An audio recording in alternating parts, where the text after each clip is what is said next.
I'm James Giglio, CEO of MVP Interactive. It's good to be with everyone once again.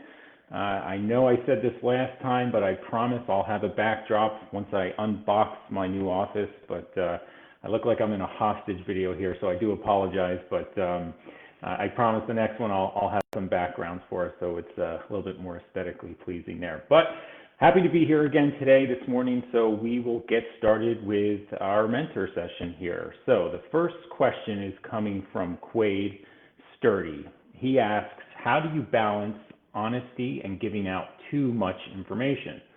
I am the leader of Sturdy Contracting Company, the most in-depth construction company on the planet.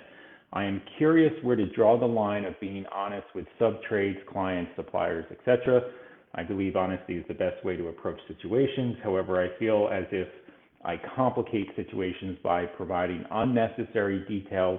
I think it's rooted in a desire to educate clients, but feel as though I'm wasting energy. Well, Quade, I 100% agree with you. I don't think there's many people in AO that's going to recommend dishonesty, and honesty is definitely a virtue and something that we should govern ourselves with and kind of project onto our employees and our clients. I personally believe in radical transparency as a leader of my organization as well. There are no secrets.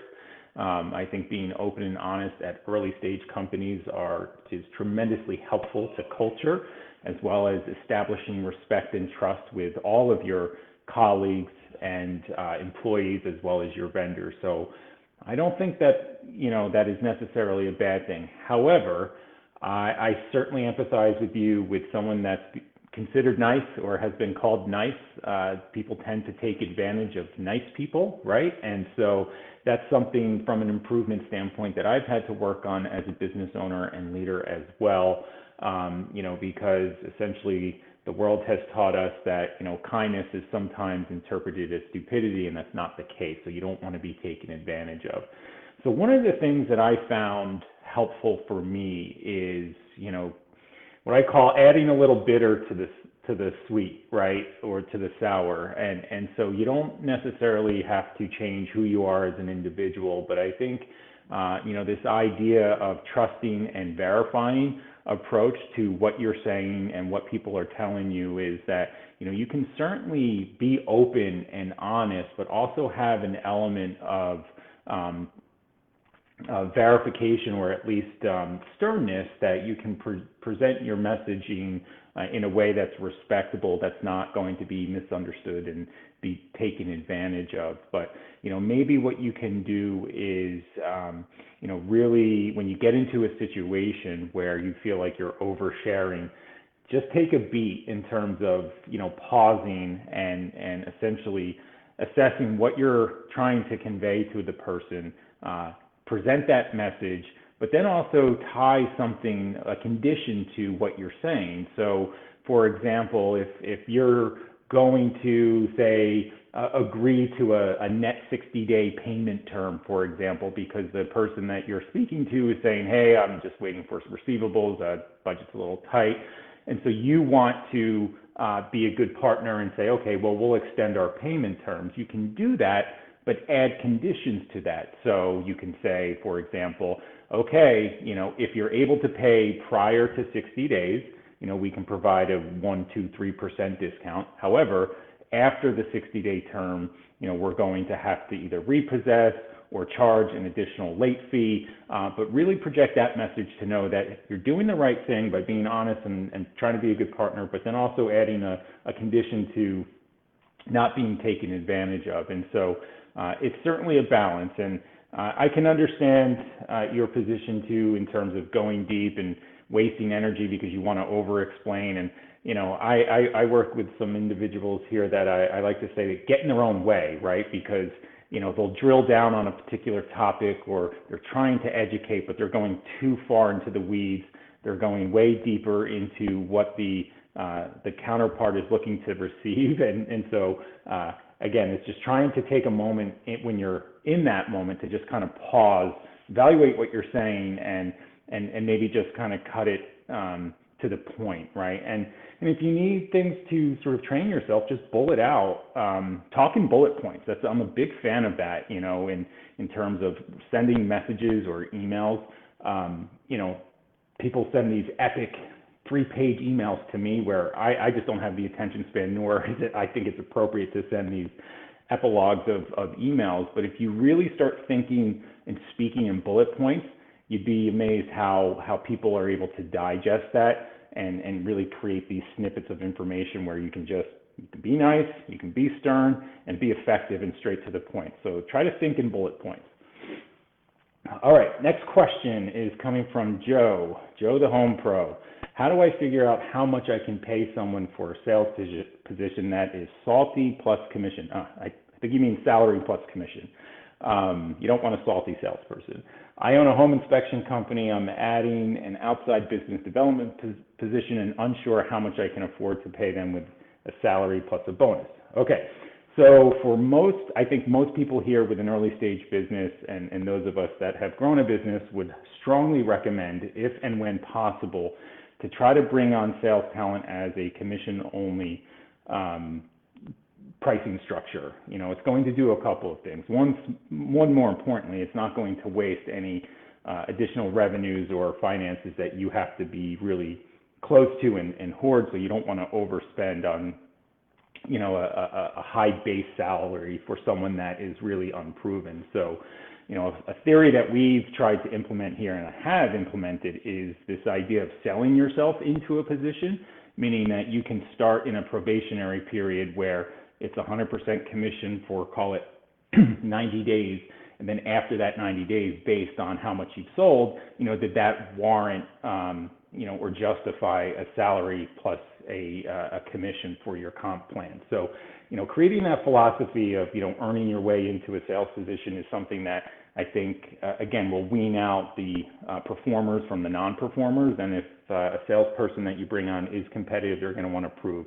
Now, again, that's not a blanket term. If you have someone that's a veteran in the industry that you know is going to bring immediate value, you know, there is that calculated risk that their reputation can help you grow your business, and so you'll have to take that gamble. However, in terms of budgeting, a strategy that works really effectively, and I think Dan Abate could probably help you with this, but you take a look at your accounting software. I'll assume that you're using QuickBooks or something along those lines.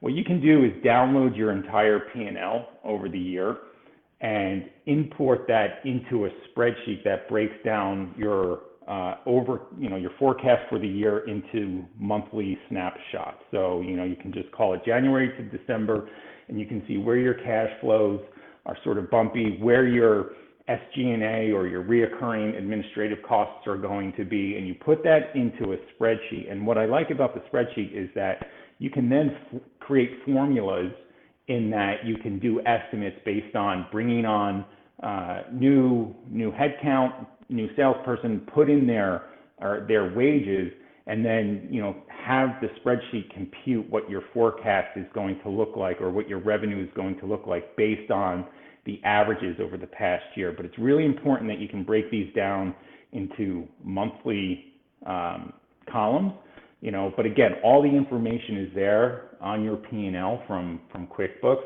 but then that'll allow you to kind of budget. And then again, you know, creating the formulas will allow you to kind of play with the numbers to give you a better comfort and understanding as to where you can invest in the business, not just the sales position, but anywhere else, right? You know, maybe you need equipment, maybe you need new software, maybe you need something else. But you can kind of go ahead and play with those formulas to see what that's going to do to your bottom line, and that'll give you some added assurance to making the decision that you need to make when it comes to a salary position. I'm happy to help as well, but I know Dan has real good experience with that as well, so I would definitely lean on him. Okay, as well. So let's see, the next question is coming from Jenny Dawson. The question she asked is, how do I structure payment for traveling events? Background is I am a yoga teacher, trainer, and sound practitioner, and have recently been asked to lead training events outside of my local area. How do you suggest I structure pricing? Thanks so much. By the way, you are all awesome, and I'm so grateful for your support and guidance. Likewise, you are awesome as well, and we're happy to help. So I think what you're asking here is, how should you evaluate your time and your effort into creating these traveling experiences? And I'm going to state the obvious here is baseline foundation, you start with your expenses. 100% those fees should be pass-through costs to your client. So you have to determine what your travel costs are going to be, airfare, gas, et cetera, but lodging and meal. There should be a per diem rate that you have an understanding on in terms of what you're going to consume each day, what your lodging arrangements are going to be from a hotel. And then you start there, right? And then you factor in, I don't know how you bill, maybe you're an hourly type of practitioner. And, I do think that you can start with estimating where your hourlies are going to be with how much time. But what I think most people undervalue, or at least not consider initially, is the project management side of organizing all that information. I think that's definitely a line item that, our company has gotten a lot more comfortable with. And even though you may be an individual or a sole practitioner, there is time, energy, and essentially your billable time to kind of compile that. So that should be a line item, or at least in your math, to figure out where your rates are going to be. And then the other component is to understand where your goals are for your profit margins, right? How much of a percentage do you want to make on a new project, whether it's 20, 40, 60, 80% profit margin, and kind of work backwards from there. Now, it could be an art and a science, for sure. Pricing is a very intriguing skill set when it's not a tangible sort of retail exchange, right? And so, but ultimately, you have a better understanding of what your profit margins on, what your bottom lines are, where you need to be. But if you arbitrarily, based on the market, well, maybe not arbitrarily, but if your market calls for, a 40 to 60% profit margin, that'll help you in terms of doing the quick math if you need to, get a proposal back to a particular client. But, just to regroup, make sure 100% of your expenses are covered.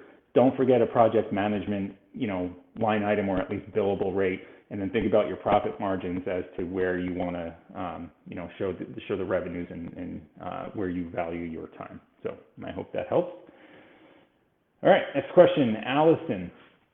Question they asked is, how do you get leads to call or email you back about scheduling a call to discuss their needs and how you can help them? All right, background. Digital marketing agency. I've been running some great lead funnels for our businesses, have been flooded with leads. Unfortunately, I haven't had much success with getting these leads to email or call me back to schedule a complimentary 30-minute consultation to better assess their needs and how we can help. In my email, I leave a Calendly link to book a call. I clearly explain that we can schedule a time that better fits their needs. I even text them, leave a voicemail if I'm able to reach them at a good time. I've only had a few good leads book a call with me, but like I'm missing out on the other leads that have come in recently since I can't get them to book a call with me. They are qualified leads as we qualify them through specific questions through our lead funnels. I research their companies before calling them and make sure they are legit. Thank you for your help and time in advance. Wow, that's really interesting because, as I was reading through this, I was thinking, well, why are you considering these qualified if they're not getting back to you?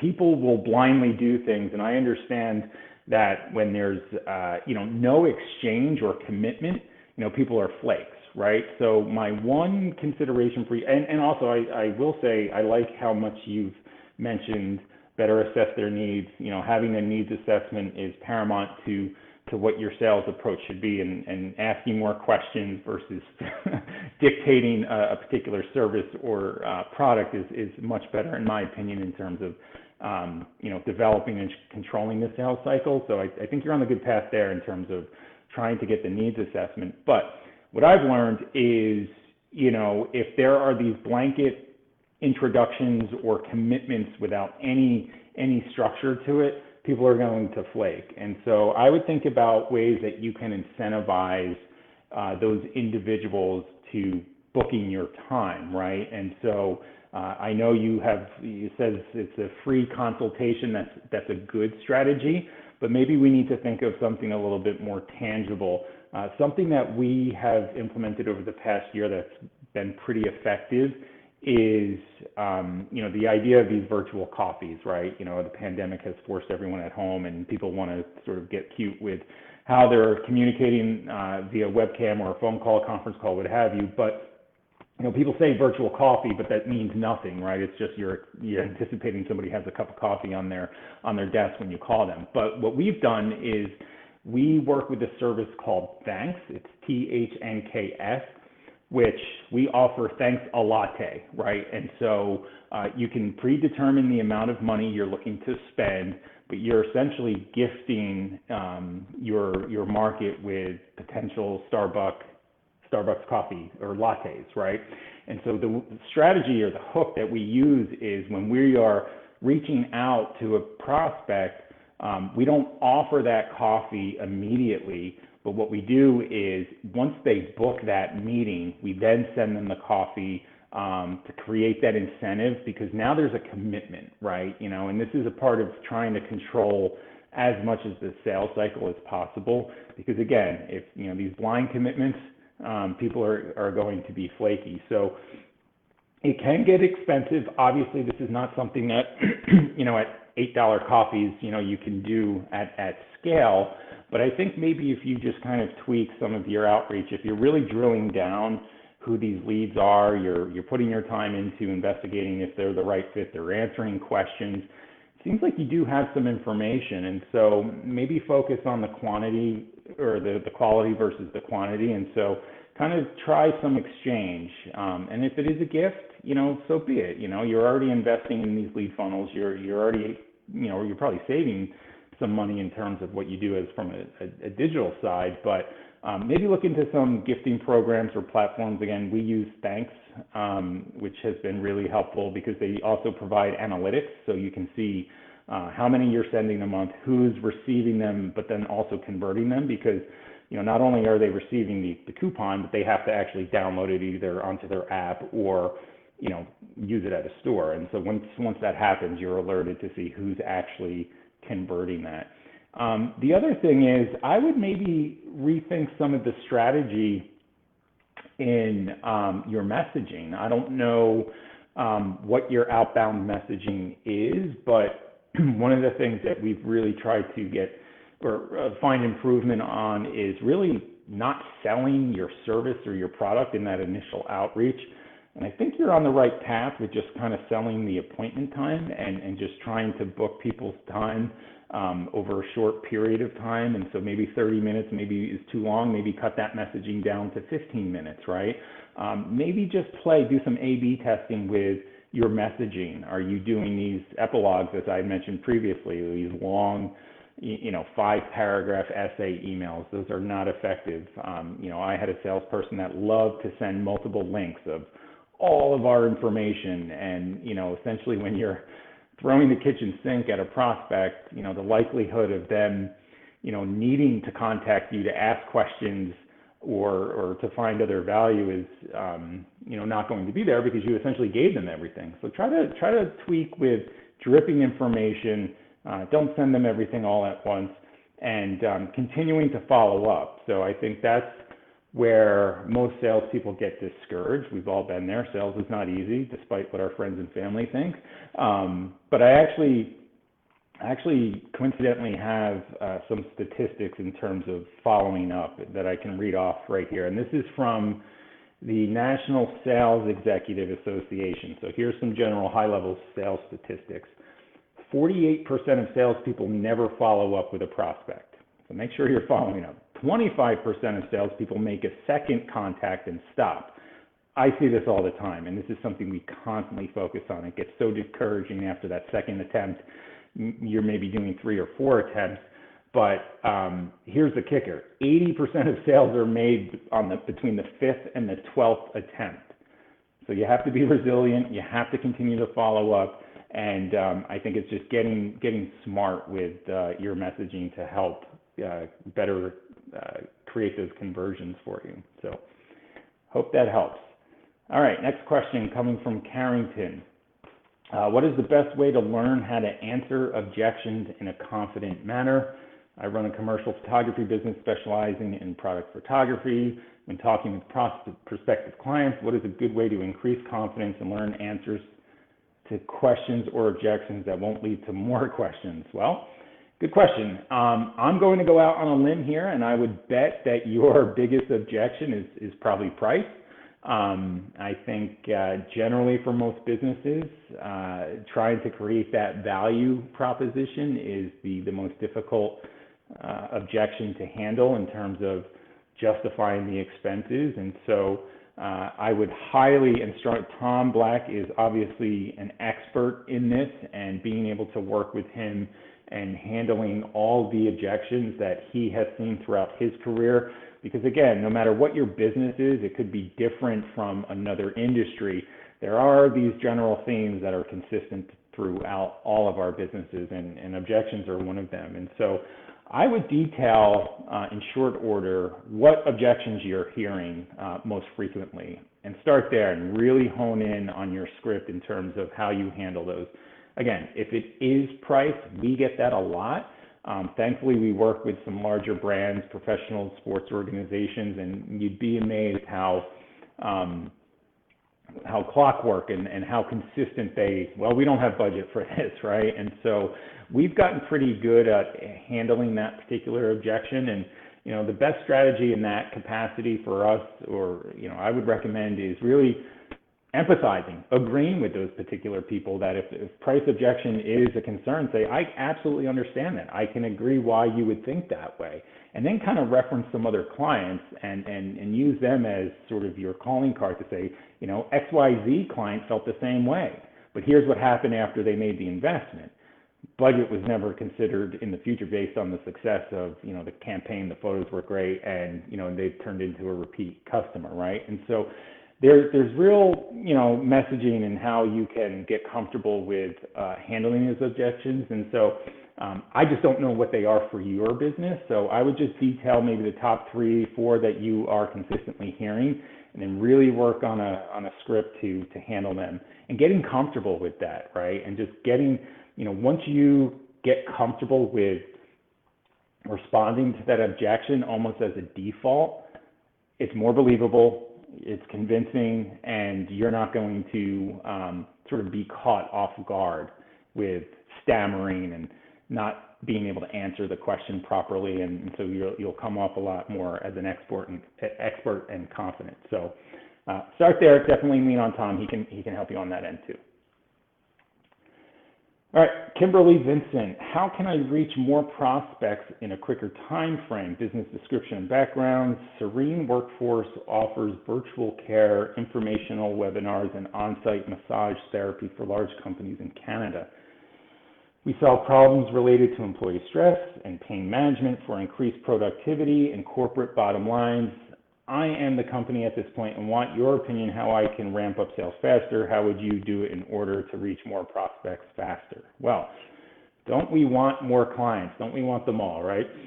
And so, okay, so as a sole individual, you mentioned something that I thought was interesting here, where you offer informational webinars. A strategy that we used this year that was extremely effective was to put a lot of internal resources to drum up activity for our own hosted webinar.